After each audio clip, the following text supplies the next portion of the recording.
Hello, hello, and welcome. I'm Meron Khalili. We are DiEM25, a radical political movement for Europe.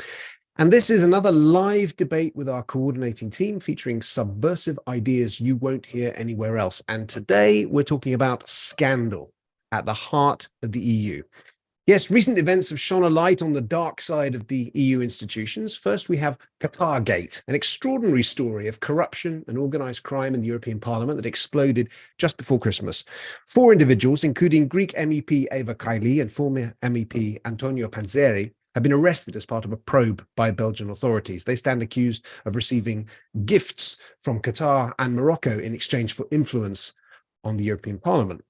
Transparency International has described the incident as the most egregious case of alleged corruption the EU's lawmaking body has ever seen. And then we have the Greek files, a case of naked judicial authoritarianism at another EU institution, the European Central Bank. And here, our own organization, DiEM25, is right at the center of it all.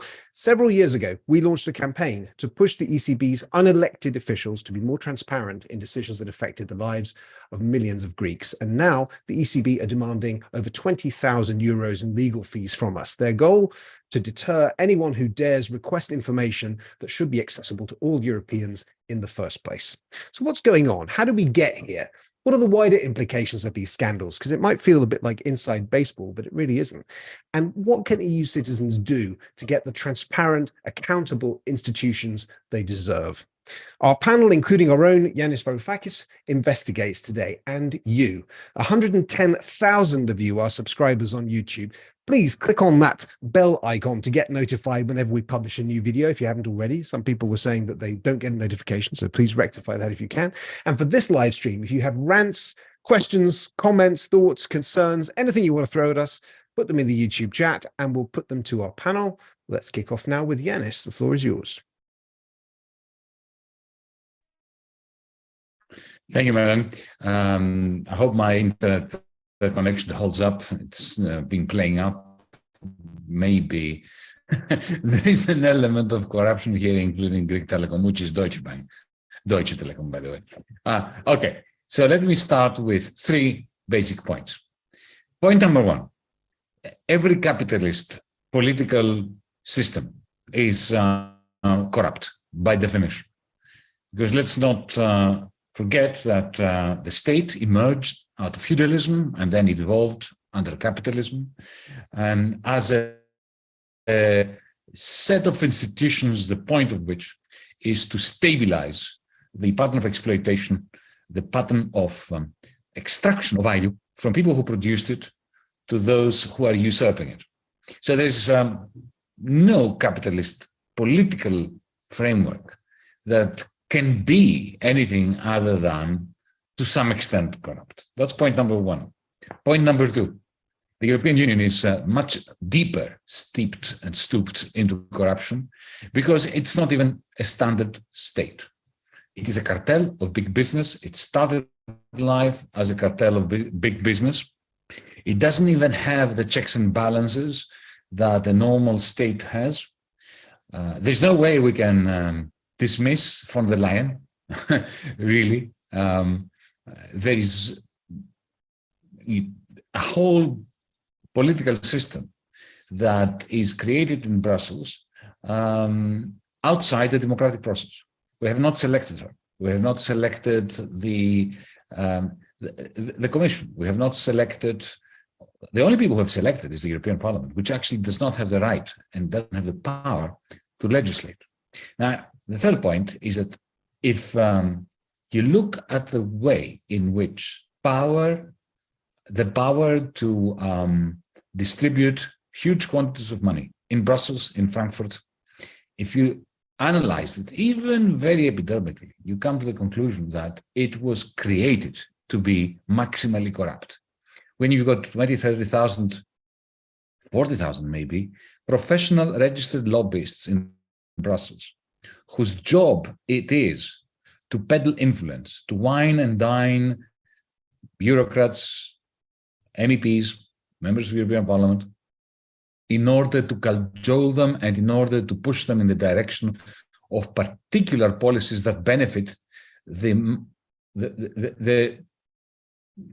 bosses of those lobbyists, then what do you have? You have a system of orchestrated, organized, semi-legal corruption.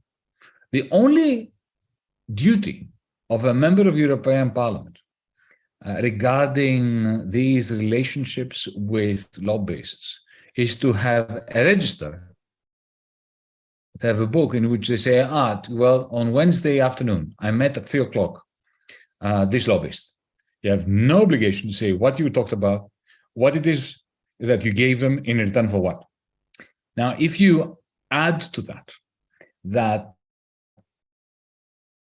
the creation of the monetary union, beginning with Maastricht and then in 2000 when we had, at the same time as we had the system of lobbyism in Brussels, genuinely erected, literally erected, a large building in Frankfurt, the European Central Bank, with a capacity to print our money, but without a state of whose this central bank was the central bank of. This is the only central bank in the world which doesn't have a counterpart state. The Federal Reserve is the central bank of the federal government of the United States of America. The Bank of England is the central bank of the United Kingdom. The Bank of Switzerland is the central bank of the state of Switzerland. What is the European Central Bank the central bank of? 20 countries, none of which own that central bank, none of which can actually control that central bank, none of which can actually legislate in a way that has a serious impact on what the ECB is doing. Now, the moment they created that monster, the ECB, a central bank without a state to have its back, and delivered 20 states together with their banking systems, separate banking systems, to this central bank to print the money for. Then you had the makings of a massive financial crisis which hit Europe in 2010. And the only way to save that monetary union was for the European Central Bank to print trillions. The same central bank that printed trillions without any parliamentary process, without any checks and balances, the same central bank was the one that was instructed by the powers that be in the financial sector, in the Berlin federal government, to close down banks in places like Cyprus, in places like Greece, to threaten to shut down banks in Italy in order to blackmail the governments of those countries to follow severe austerity programs in the last 10 years or so. And this is how I come to the end. With regard to something Meran said in the introduction, and thank you, Meran, for that. In 2015, when I was the Minister of Finance of Greece, around April, the European Central Bank was blackmailing us to accept disgusting, deep austerity cuts for the weakest of our citizens, pensioners that lived on 300 euros a month, not a week. And at the same time, the Central Bank of Europe in Frankfurt was planning to shut down our banks, as they did in the end in June, in order to blackmail us. Months later, I found out that the ECB was so worried about the legality of what it was doing, even though there's no real legal framework in which to function, that the president of the European Central Bank then, Mario Draghi, had actually paid for a private legal opinion on whether he could shut down our banks. This was an illegal opinion that was procured with taxpayers' money, European taxpayers' money. So when Fabio De Masi and myself, Fabio was then an MEP for the Linke, for the European Party of the Left, we sued the European Central Bank and demanded to see what that legal opinion said. And our point was very simple. If the legal opinion that you purchased with our money gave you the green light to shut down our banks and bring disaster to the people of Greece and blackmail us and overthrow our government effectively, then why don't you share it with us? Alternatively, if the legal opinion said that what you did was illegal, then what you did was illegal.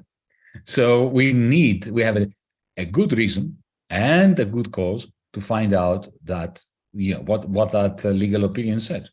And the answer was no. They defied the Freedom of Information Act. In the end, we lost the case because the European courts always side with the European Central Bank. And recently they asked us for 20,000, the Bank of Europe that printed 5 to 6 trillion euros on behalf of the oligarchy and against the people and the voters of this country and other countries of the European Union, had the audacity to ask of DiEM25 for 20,000 euros for their legal costs for having won the right to keep Europeans in the darkness about what it is they've been doing. So taken together, the cartel in Brussels, the lobbyists, the practice of the European Central Bank, the practice of litigating against citizens and movements like DiEM25, whose great crime is to try to effectively to call them out whenever they are being opaque and corrupt. This is, if you want, the grand picture, which the scandalous news of some MEP receiving money from Qatar. The government of Qatar was doing its business. It was staging a scandalous World Cup in Qatar. It was big business to them, at the expense of thousands of workers, of migrant workers in Qatar who died. And they just wanted members of the European Parliament, who are useless otherwise, because the European Parliament is not a proper parliament. It does not have the capacity to legislate, as I said before, in order to window dress the Qatari World Cup. It's a pretty damning example, but it's only the tip of the iceberg. It's a huge iceberg, that of corruption, which is institutionalized and embedded within the fabric of this cartel that goes by the name of the European Union. That's why we have DiEM25, to clash with it. Thank you. Thank you, Yanis. Lucas Febraro, our communications director. The floor is yours.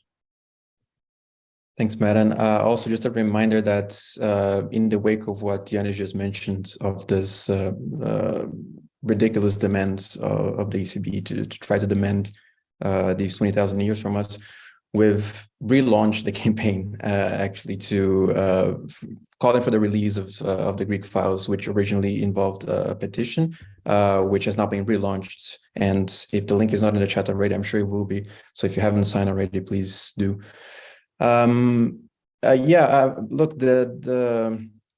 the European Union is a very funny institution, and I think it's a little bit easier for me personally to see this than it would have been if, as someone who's come into the EU as an adult already, compared to someone who doesn't know any other system basically. But if you really stop to think about it, it's a system that is designed to be opaque because it doesn't want to invite any scrutiny into itself, and it's very easy to understand why.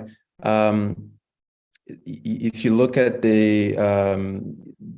what happens in Brussels and how much free transit these lobbyists get in public institutions that they're supposed to run the EU, it's really incredible. You don't know what happens behind doors in most cases. The public has no access to it, as this instant proves. This instant in which we try to force them to make public an opinion that should have been public anyway. And not only did they refuse to do it, but after being taken to court, the court sided with them. But also, that's the one side of it, and then the other side of it is that the lobbyists they get to see whatever they want. They get to talk with whoever they want to talk with. If you look at the work and the reports that are published constantly by the European Corporate Observatory, which is a great institution. If you don't know them, you should check out the website. They report on it very often. Facts that it boggles the mind, the number of lobbyists that have recorded meetings with members of parliament, with members of the European Commission. I remember one instance, for example, that happened last year, that the CEOs of the giant fossil fuel companies were in the room with Ursula von der Leyen, drafting the communique that the Commission put out, which outlined their response to the energy crisis. This was in March, so just very, very early in the Russian invasion of Ukraine. And these are people that are in the room with this person who was unelected to begin with, but that runs the European Commission. And they get free access to her office, essentially. Not only that, but they get to draft a document like together with her on her desk. It's really unbelievable. And just the other day, I was also reading an investigation published by the Financial Times on the current corruption scandal in the European Parliament. There's, one side of it involves Qatar to a very large degree, but Morocco, the Morocco government has also been implicated in it. And it was centered on former MEP Antonio Panzeri from Italy. And, it detailed several instances in which investigators, via surveillance or whatever, were able to establish that he was receiving bribes for a number of years from the Qatari government, from the Moroccan government. And something that really stuck with me is that, according to the Belgian investigators, he was able to actually influence how the socialist bloc, the so-called socialist bloc in the European Parliament, voted on the Sakharov Human Rights Award in 2018 and 2021, if I'm not mistaken. In 2018, get this, largely due to his influence, the center-left bloc in the European Parliament voted for I remember, I think it was the parliamentarian in Bolivia who was the head of the coup that deposed the left-wing government there. So he was able to influence the center-left to vote for this person who was nominated by the far right, incidentally, in parliament, in order to get votes away from Moroccan activists. So, this is what goes on behind doors, essentially, in Brussels. Also, in closing, I just wanted to mention as well that we talk a lot about, during this campaign against the ECB, we've been talking a lot about the judicial road to authoritarianism. And in my home country of Brazil, we've seen that firsthand in the last half decade or so, through lawfare, through overreach of courts and of specific judges. We saw an elected president, lose office, be impeached illegally, essentially. And also another prospective president, former President Lula, be barred from running an election in 2018 and be arrested on trumped-up charges, essentially, which led, of course, to Bolsonaro being elected president. And this judge, who was at the head of this operation, then became Bolsonaro's Minister of Justice, and has now just unfortunately been elected a senator. So, we call it a road for a reason. We haven't gotten there yet in Europe, but once those practices become accepted in society at large, then you just don't know where it's going to lead. So I think it's really important for us to fight back whenever we see this sprouting up anywhere in the European Union. Because examples elsewhere in the world have shown that it's a very, very pernicious path. Thanks for that, Lucas. Two quick data points. You mentioned the MEP, or the former MEP, Panzeri, who's part of this Qatargate corruption probe. And just as we went live, there was some breaking news that he's now struck a plea deal with the Belgian prosecutors. So he's going to be singing out loud, and I think there's going to be a lot of people very nervous in the European Parliament that had dealings with him. Second thing, which is something that you also alluded to, is just I'm looking at this. There's an article called by EU Observer, "The Murky Perks of an MEP." The salary of an MEP is around €10,000. They got €5,000 expenses every month and plenty of other perks. I mean, forgive me for sounding naive, but can't you just start there? Like, I don't understand how, if these people are meant to work for us, and this is the only elected body of the EU institutions, I mean, how dare they be a place where people can just go and make a lot of money for 5 years and then go back to their political lives in their home countries? I don't understand that, and I don't understand the argument for it. So keen to get your take on that. Okay, next, Amir Kiai, our policy coordinator. The floor is yours. Thank you, Mehran, and greetings to everybody here. Lucas mentioned something very interesting around the free transit in EU institutions that the lobbyists have. And it's literally, we're talking about lobbyist organizations having passes to enter the European Union Parliament. There's a link getting dropped now in YouTube. On this, for example, this lobbyist company called Fleischmann has 71 passes. FTI Consulting, based in the US, has 61, and so on and so on.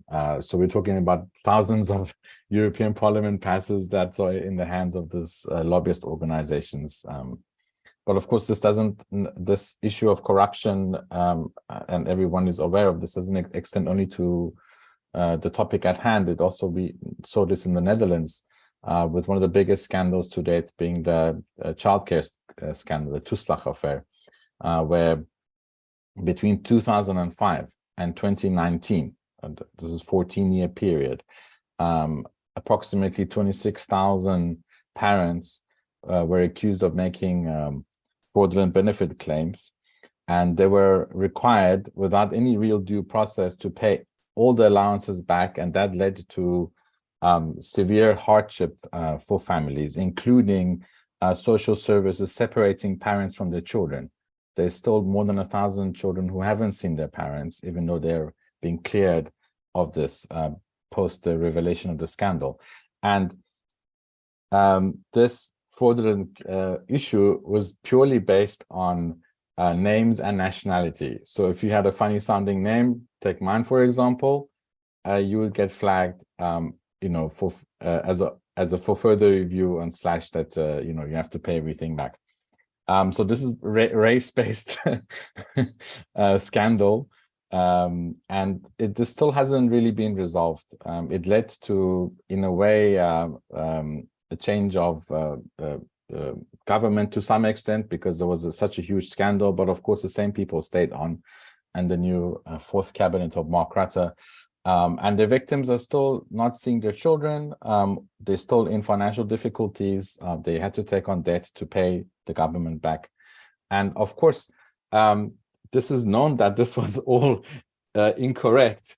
And the prosecutions authority of the Netherlands decided that they can't prosecute anybody in the ministry, in the tax affairs ministry, because they have immunity from prosecution.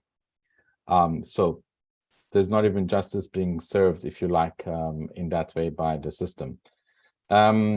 Secondly, now coming back a little bit to the European Parliament, and we mentioned the Qatargate scandal, and of course the role of Morocco.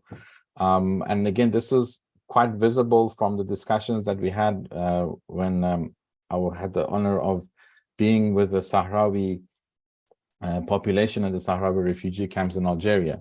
And this topic of sudden changes in European policy, of course, the situation with the government of Sanchez in Spain and so on, as well as continued exploitation of Sahrawi resources and sidestepping of international commitments by the European Union. And it was very, of course, it's hard to prove this unless there's an inquiry.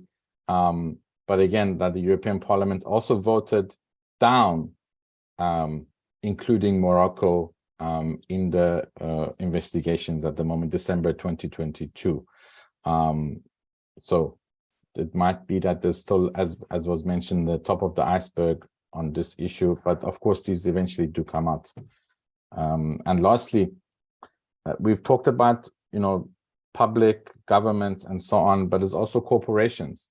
This live stream is happening during the week of Davos, where quote unquote world leaders and business men are meeting to decide on the agenda for the year and who to exploit for what.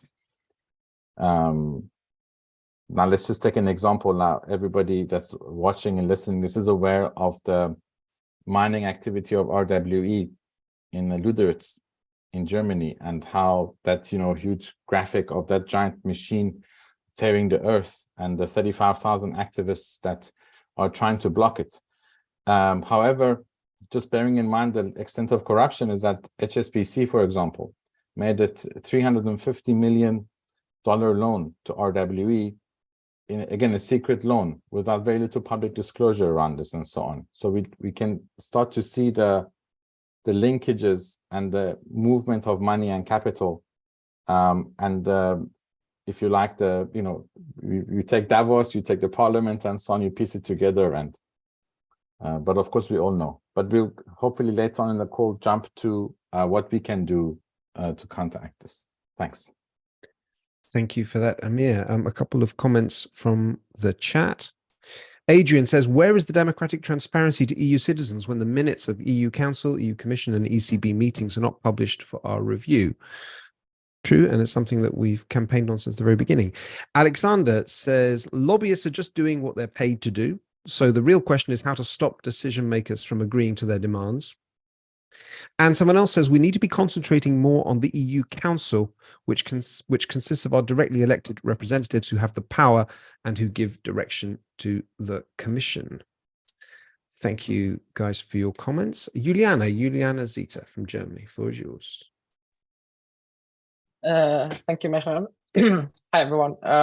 Yeah, I have a thought. I have some thoughts about what you asked before, Mehran, about they're getting paid 10,000 euros per month, and why would they take additional money? But I think first of all, I think many people in the European Parliament, for example, see their job there as a career step.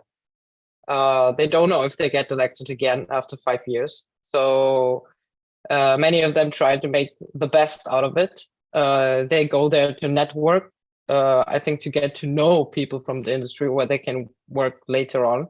And also, I believe for us, 10,000 euros sounds like a lot of money, because it is a lot of money. But if you are in contact with people, with CEOs, with people who are lobbying at the European Parliament, they show up with suits that are worth twice as much.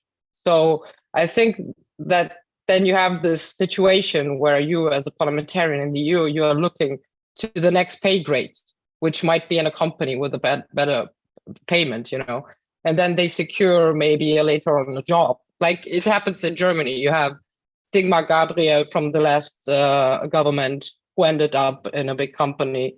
You have our, former Bundeskanzler Schröder who worked at Gazprom.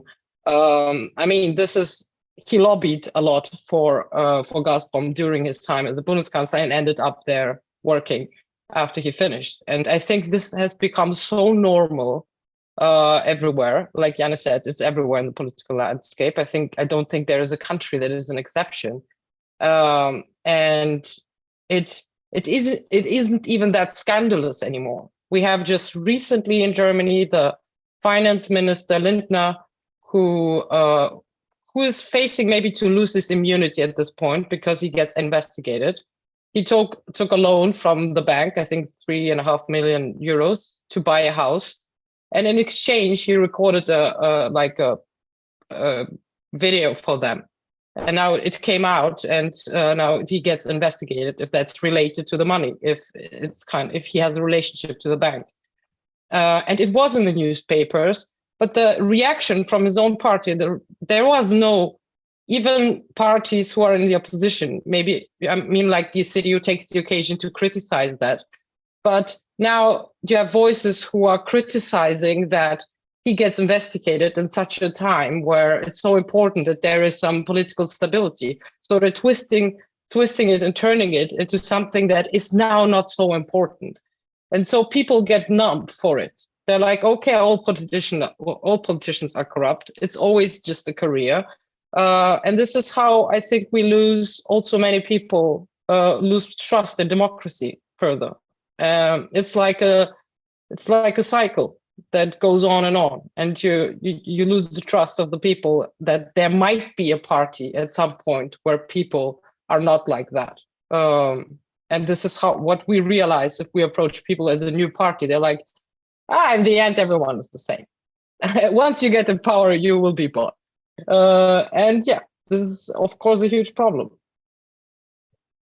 Thanks, Juliana. Good point. And I mean, the salary that I quoted, it's still pretty, I don't know, top 5% or something for EU, and we've got a cost of living crisis, energy crisis, and everything. And what you're describing, I think, is probably sadly accurate. There's a bit of boiling frog syndrome, that people are just immune to this now. And therefore, it's not really a scandal for them anymore, and there's no outrage against it. Judith Meyer, also from Germany. Floor is yours. Thank you, Mehran. Yeah, I have to agree with Juliana. Of course, the scandal now is one thing. What I think is an even bigger scandal is, of course, the big CDU-Spenden-Skandal, the CDU's corruption scandal, which involved mainly Chancellor Kohl and Wolfgang Schäuble. And Schäuble, in one interview, I think he admitted that about 200 million euros were filtered via various ways to the CDU from all kinds of lobbyists, mainly German industry, of course. Kohl was the longest-serving chancellor until Merkel.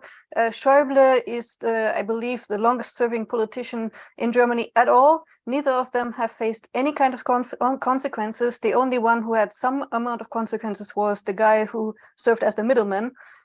So I think it's clear that these big parties that call themselves people's parties in German Volksparteien, they are through and through corrupt. We cannot expect them to fight corruption. And that is also why I was, well, I still am, a bit suspicious of the case of Kaili, the Greek MEP who was found to have 600 euros in cash. I believe that maybe she was getting inconvenient to Androulakis, because they were both serving in the EU Parliament, and then Androulakis went to take over the entire party in Greece, and she remained in the EU Parliament. Maybe we are seeing what amounts to an inner party fight. But of course, nobody can know that. You would have to have access to internal papers and so on. But basically, some friends were telling me, so you saw that Kaili got arrested, right? So the EU Parliament is serious about fighting corruption, right? She got arrested, Panzeri got arrested, everyone else is clean, right? And I really don't think that's the case, because it may just be an inner party fight. Thank you for that, Judith. Okay, Ivana Nenadovic from Serbia. Thanks, and hello, everyone.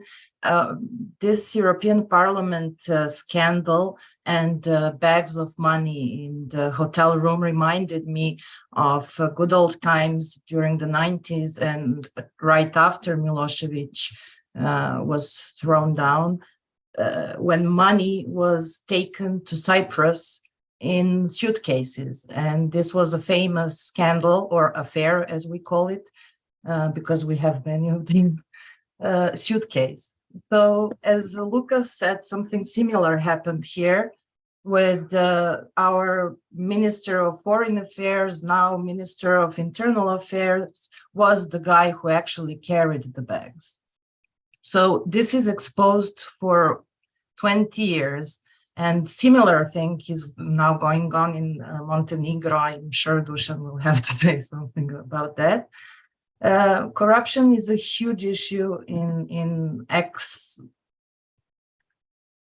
Eastern Bloc. Bulgaria and Romania never coped with it. And this is, I guess, one of the biggest problems why the EU still cannot digest them.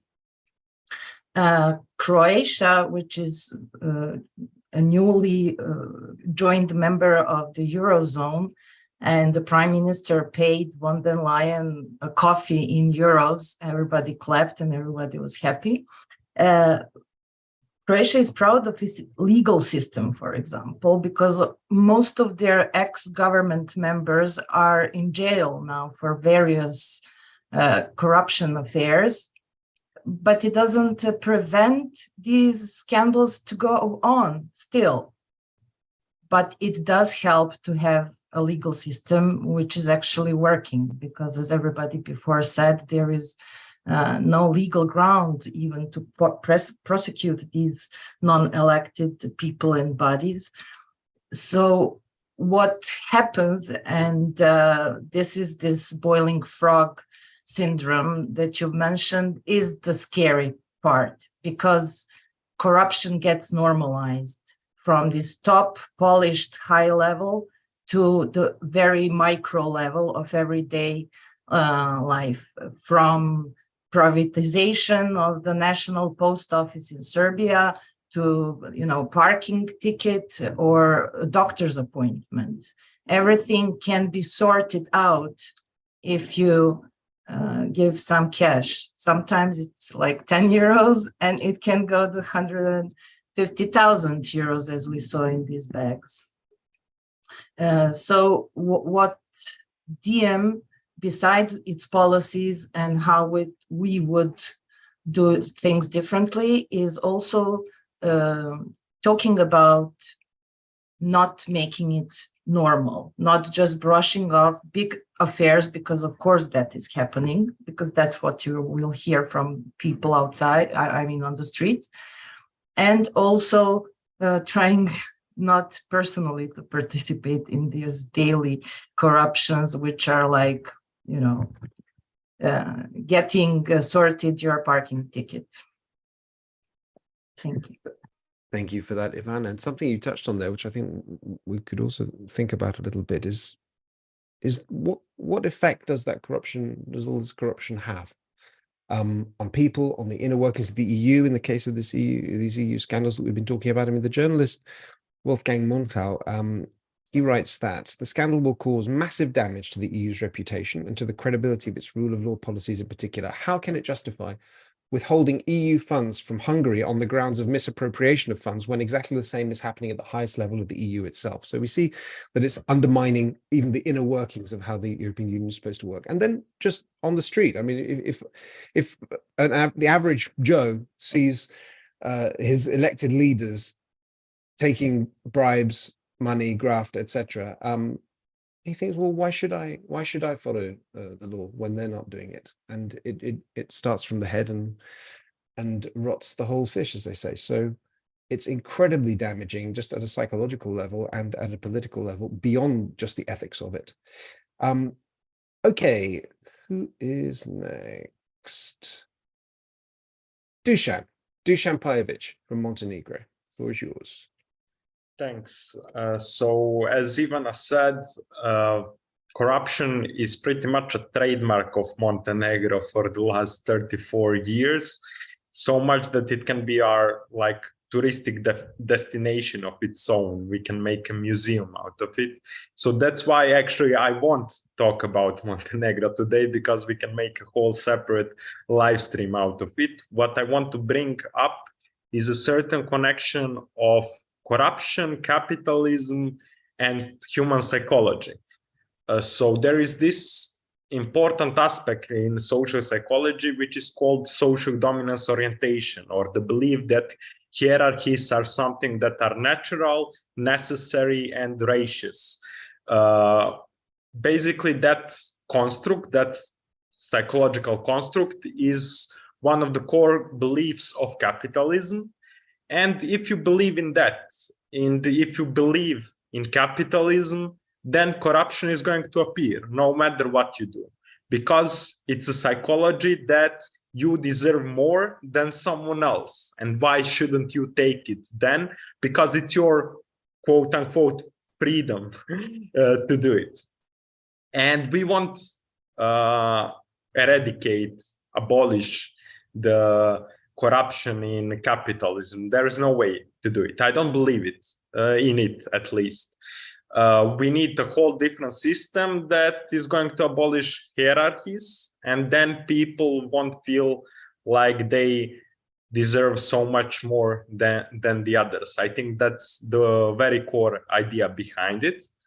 And why I believe in DiEM25 and why I believe in Meras is my strong belief that if Mera is in government one day, then if the corruption scandal happens, if nationalistic scandal happens, if identity attack happens, ecological crime happens, then Mera would break the coalition, and we go to elections again and again and again until we establish a certain coalition that based on policy principles, not ministry places, that would respect that.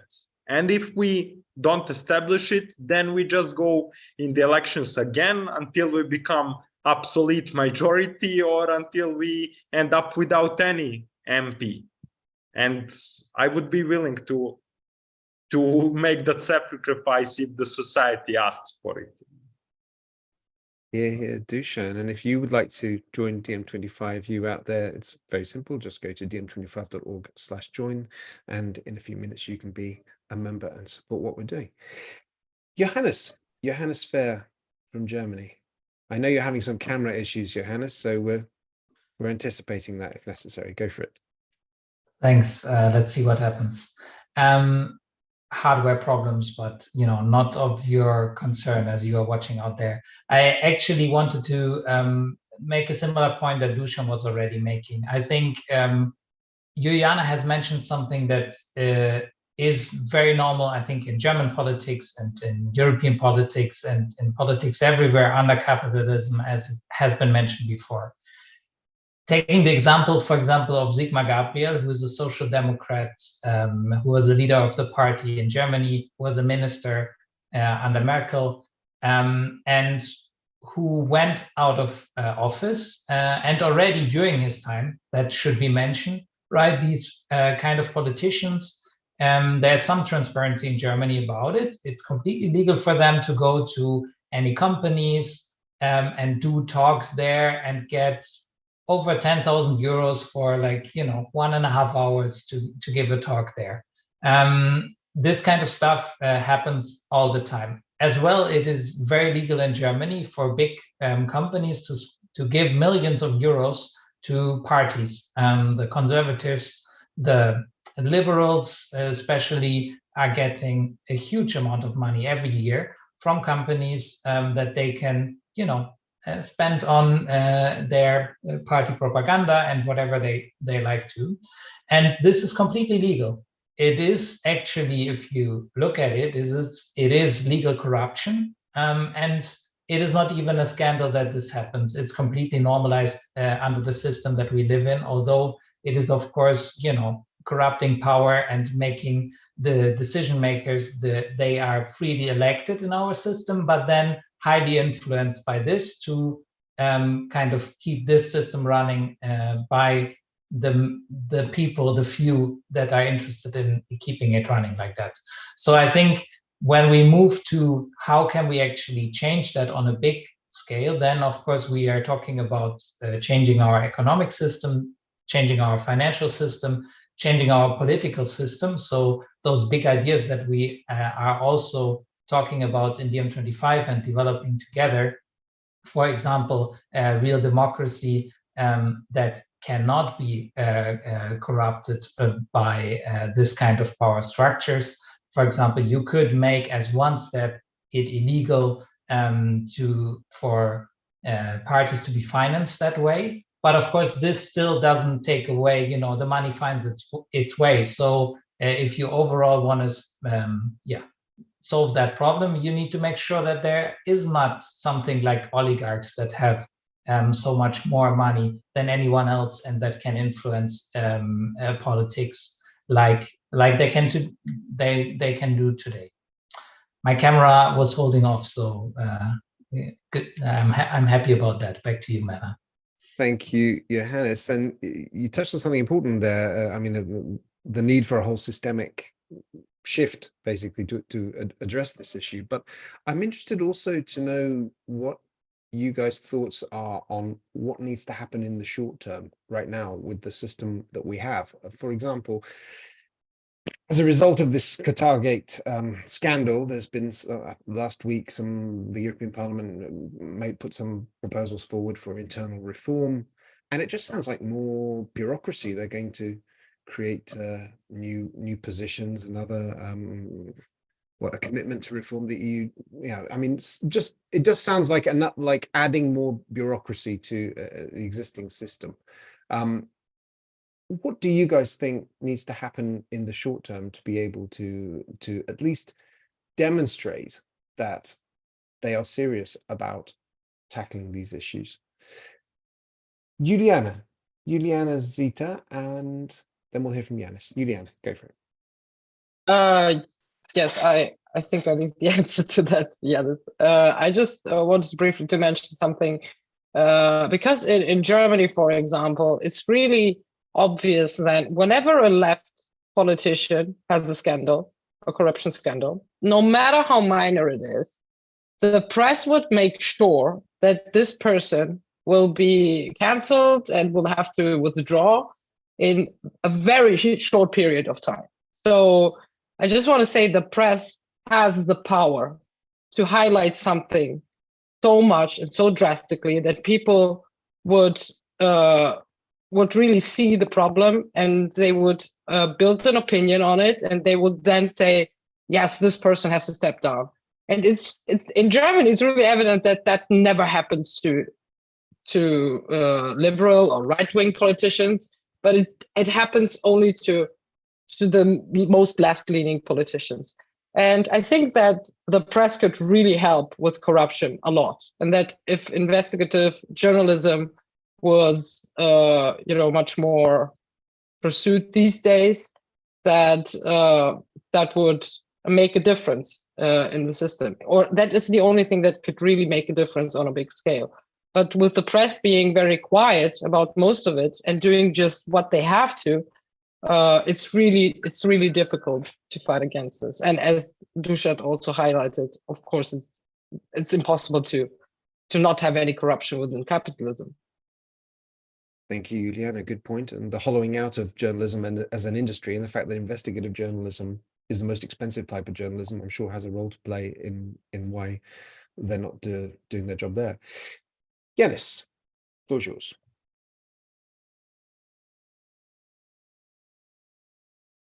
I think you're muted. There you go.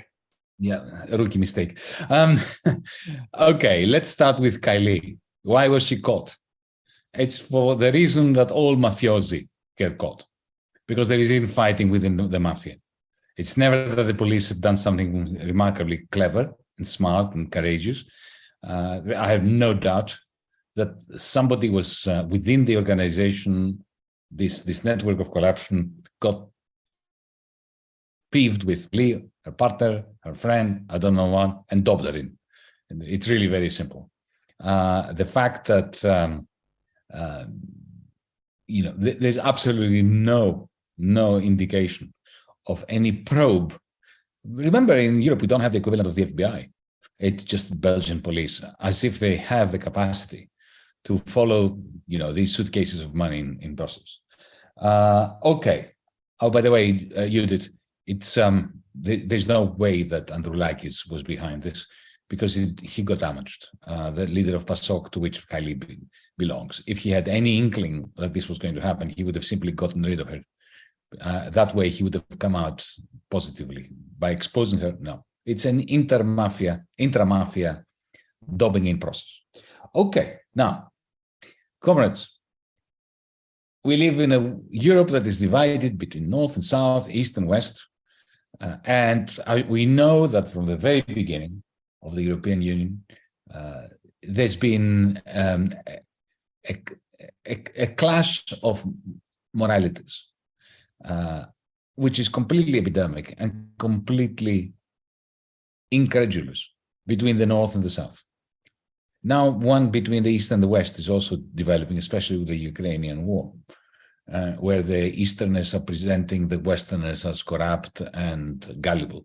But ever since I remember, the Greeks and the Italians and the Mediterraneans were presented by the Northerners as corrupt, and we in the South also accepted that, because there's no doubt that there's endemic corruption in the South of the European Union.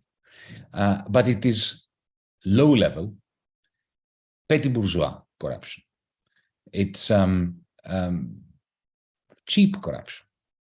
Whereas the North practices industrial scale, systematic, beautifully designed, high-tech corruption. I mean, how many examples do you want me to give you? Siemens.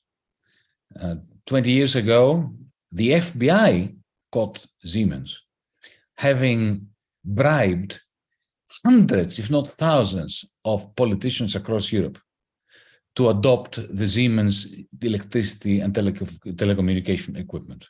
It was only when the Americans caught them that they revealed, the FBI revealed, all the data, including Greek politicians and Italian politicians and so on. You want me to mention Novartis? Exactly the same thing with Novartis. Do you want me to mention Volkswagen, Audi, Mercedes-Benz with their Dieselgate? I mean, think about it. This is corruption taken to a level of rocket science. They developed systems within their engines that detected when the engine exhaust is being monitored by some high-tech equipment of national pollution management agencies use on those engines. So the engine would know when it was being monitored, and suddenly it changed the fuel mixture to be more environmentally friendly. Now, you realize that takes hundreds of skilled engineers designing a system that goes into diesel engines in order to cheat. I mean, we in the Mediterranean, we don't have this technology. We're not that well advanced to be able to do it, right? Let's not forget that. Now, what about Deutsche Bank? Deutsche Bank in 2008, 2009 was revealed that they had bet in the derivative markets of the United States a sum of dollars approximately 30 times the national income of Germany. They had become so bankrupt that they threatened to swallow the whole of the Federal Republic. Okay, and what happened? Nothing. Merkel paid up. And, to this day, they continue to live in their, that's astronomical corruption. This is corruption that, Kylie should be given a medal for ethics compared to Deutsche Bank. A medal for ethics. What's 600,000 euros? When you've got billions and billions and billions. What they did here in Greece, the Troika. Listen, think about that. The Greek banks have gotten bankrupt, okay? They haven't gotten bankrupt. And what they did here was to come and make the German workers lend to the Greek state 50 billion euros, with which the Greek state was forced to buy shares in those bankrupt Greek banks that didn't have a vote. So the Greek people had to vote from the German workers, 50 billion to buy shares that didn't give the Greek people who bought those shares a say in how to run those banks. And then the same banks were forced, given the opportunity, to sell the loans of the little people that the little people could not repay because of all this disaster, austerity, bankruptcy, and so on. So little people could not pay their mortgages. So then those same banks, together with oligarchs from around the world in Delaware and Cayman Islands, created funds that purchased those loans from those banks for 3% of their nominal price, evicting those people from their homes, selling their homes, creating new derivatives with the proceeds of those homes, and selling them to the same banks.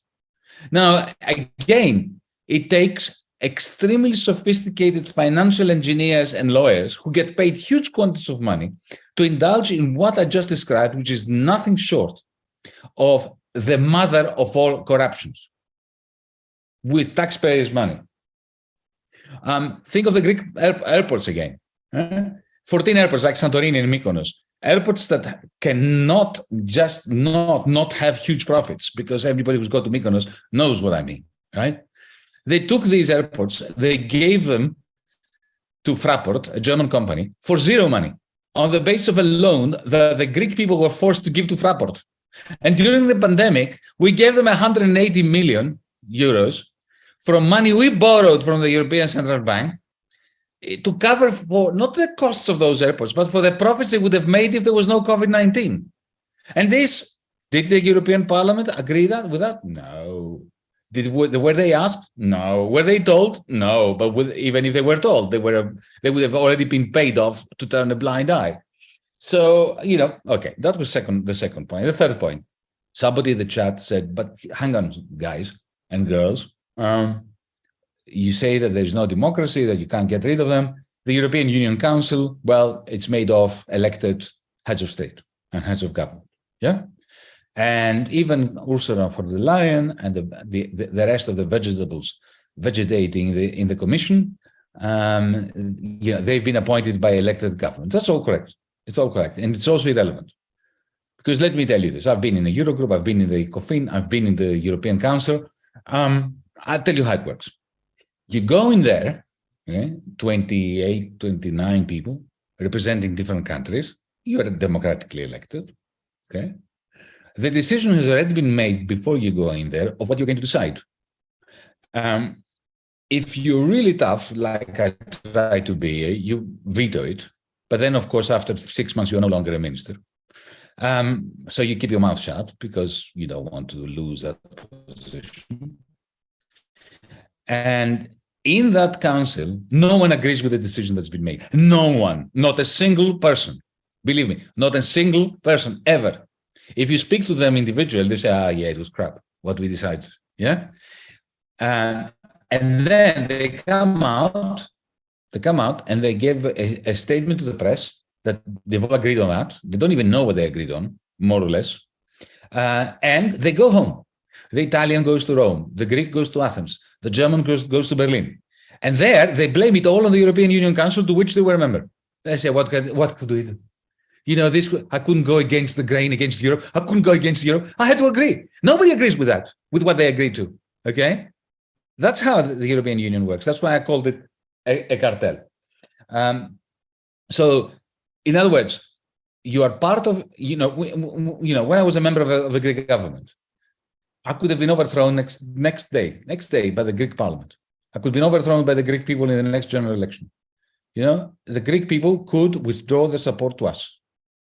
But the European Union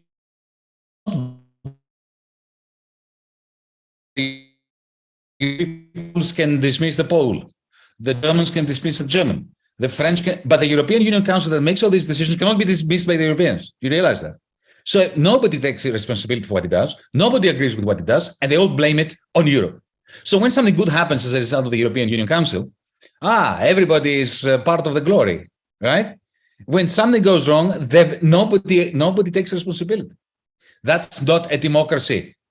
That is a bloody disaster whose only beneficiaries are the oligarchs and the Qataris and the Kailis and all those bloody parasites. That's what it is.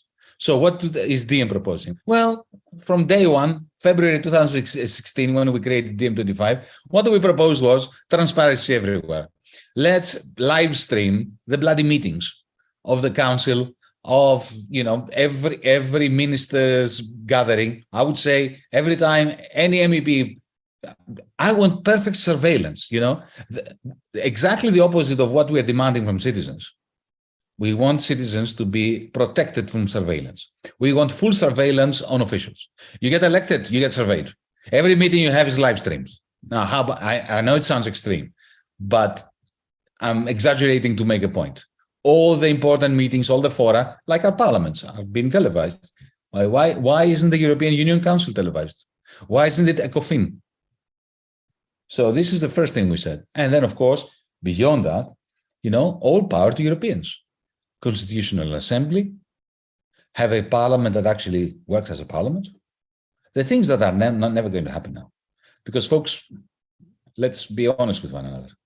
2015, 2016 was a time to imagine a clash with the establishment by progressives. That's why we created DiEM25. In the end, the radical center, the corrupt radical center of the Troika, of Brussels, of Frankfurt, of Berlin, of Athens, and so on, they won. And the only opposition, real opposition, are the fascists. The fact that we still exist as a small movement, saying the things we're saying to one another, is a major victory. But we're defeated because Europe is defeated, because the Europeans are defeated. Personally, I don't think we can reform Europe. That's gone. It's pie in the sky now. All we can do is organize orchestrated general resistance against this beast in Brussels, in Frankfurt, in Berlin, and all our capitals. Carpe diem. Thank you for that, Yanis. And we're at the top of the hour, so we'll close with that. And if what you've heard today makes you mad about how the EU really works, and if you like what we're doing, if you'd like to help bring down the oligarchy, wipe the smirks off their faces at Davos, transform the political establishment and root out the corrupt practices that it represents, or at least have a damn good time trying, join us, please. The website address is diem25.org/join. We have no big funders, no corporate backers. There's no big bags of cash in our basements. So please join us and support us. Thank you very much to our panel. Thank you again to you guys out there. Last thing, if you would like to get notified whenever we put out a new video, we do these live streams every 2 weeks, but please just press the bell icon in YouTube and you'll get notified whenever we've got new content. Thank you again and see you at the same time, same place, 2 weeks from now.